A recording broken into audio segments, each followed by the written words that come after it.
Hello, hello, hello, and here we go for album number 12, which starts with a country that I really want to complete, and I'm most close to it now, which is Georgia.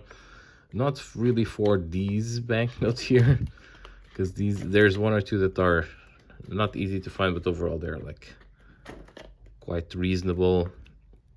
Here, just pay attention to the number here below. It makes a huge difference. So these all from 93, 94. And then we go into the interesting ones. This series, the first series with, that doesn't look cheap. It's actually not super expensive. What gets expensive is the 1999 one. Yeah, so this here. And I will show you some that are actually hard to find. So this is the newest ones. Then this one is 1999, so extremely difficult. And this one, 1999, this one was like latest acquisition, one of the latest, very expensive. And then I got some earlier stuff, and the rest was remaining cheaper. And then I have some graded ones also there that I'll show you in a bit. Actually, I can show those now. Look, one these pages, this can be used for something else. Then before going into Germany, maybe I'll show you the other stuff from Georgia, because then it's going to be Germany all the way. So the 1999 one in PMG 68, this is the highest amount that they have, the 200 lari. And then these from the latest series. And a few more from Georgia, earlier ones, and then the last one from Georgia here, and some from Germany, and I'll go through that now. This one is extremely fine, a pick 164. Let me just put those on the side. Then we'll go with Germany. So because I lived many years in Germany, I have a lot of these banknotes. The ones that are, I do have some that are very, very rare, but of course most of these banknotes are, they're getting more expensive nowadays, but they used to be like very cheap, especially in uncirculated. And these have very different versions with, you see their green serials, red serials.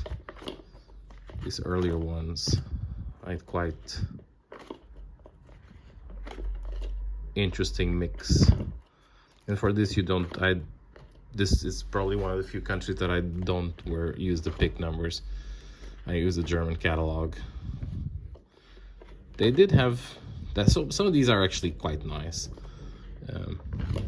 It gets to hyperinflation, and then the 21, 22, 23 banknotes start to be not so nice. But here, I'm proud of this German collection, also because I'm half German, so.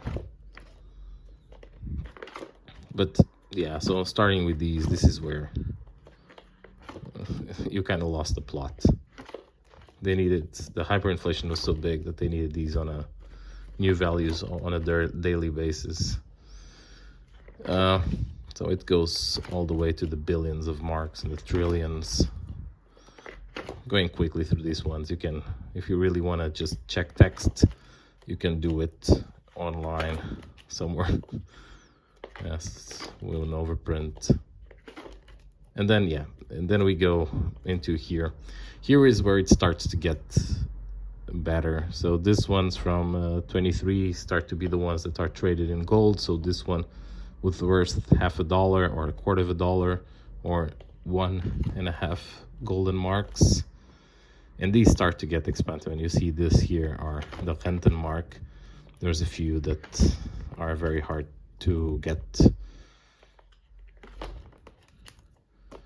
These ones in good condition, especially some letters like the Q letter, it's very, very, very hard and expensive. Then it gets into this period already in the World War. You see here with the swastika. Then this is military money already, so after the war. And then here, and then we have these Reichsmarks. These are, I was very lucky to get those. Some of them are without value anymore, entwertet, but these are extremely hard to find in any condition at all. Maybe the 5 and the 10 you still do find. The other ones are just extremely expensive. I got lucky from a collection that I bought. Then some more gold marks. Very few and uncirculated, but close to that. Also gold marks, this one. Some more of them. Yeah, this is in horrible condition, but is what it is. Again, the ones that I'm missing are mostly in already horrible condition. And then you have already there Germany, East Africa, the only banknote that I have from them. Also not in the best shape. But that's all of it. Thank you very much for watching. Bye-bye.